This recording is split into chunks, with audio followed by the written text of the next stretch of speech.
So we're in January, right? Well, December, January, and February, these winter months are actually the toughest periods for independent venues like this one to host musicians. I'm Blessing Uchuku in Dallas, and I'll tell you how a February festival is helping breathe new life to event venues like this with new money. Well, when you think of the best place for live music, Austin probably comes to mind. After all, it is known as the live music capital of the world.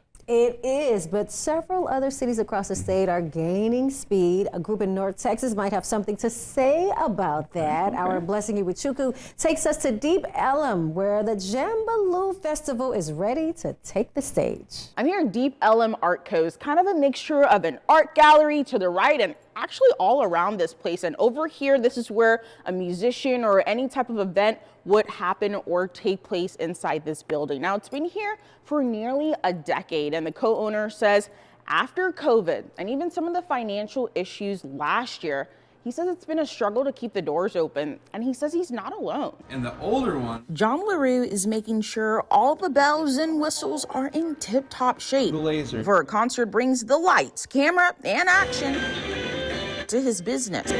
There is nothing easy about doing this work. When LaRue and his wife opened Deep Ellum Art Co. in 2017, just east of downtown Dallas, Murals from the tunnel that went under to Good Latimer. it was due to their love of music festivals. We got a fantastic lineup on Thursday this week. They wanted to bring the same vibes to North Texas all year round. But he says the lack of funding coming in nearly turned the music off in more ways than he can count. Come on out. This past year was pretty bad just because we had, a downturn in the economy and people were just not coming out as much. We saw several shows that were typically selling 400 or 500 tickets, selling 200 to 300 tickets. The business owner says they're still recovering after the 2020 COVID lockdowns. He says Artco was closed for 14 months, leading to a 30% loss of their repeat bookings. We're not in a unique position. Last summer, the National Independent Venue Association released its first ever national economic impact study on the state of live music. It showed independent live venues, festivals, and promoters contribute more than $86 billion to the U.S. gross domestic product annually. Still, though, it showed 64% of stages were not profitable in 2024. You guys are doing the Jambaloo thing, yeah. That's where these guys come But in. we were looking for a way to give back where we could kind of get out in the community. And thus, Jambaloo was born.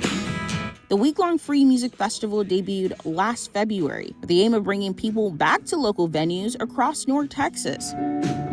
It returns next month from February 7th to February 15th, with nearly 30 free shows across 14 venues. If somebody in Austin looks at all the stuff that's going on in Dallas and decides this might be a better place for their career, well then that is a win. Joe Morrison and his buddy Corey Pond are big live music enthusiasts themselves, with the goal of wanting to revive the industry. They poured in more than $500,000 into this festival. Production costs are covered by the Jambaloo guys. The talent is covered by the Jambaloo guys, so we don't have to rely on selling tickets, which is the hardest part of this job. A Fort Worth music venue was on the verge of closing last summer, but after receiving $20,000 from the Jambaloo guys, the doors are still open today.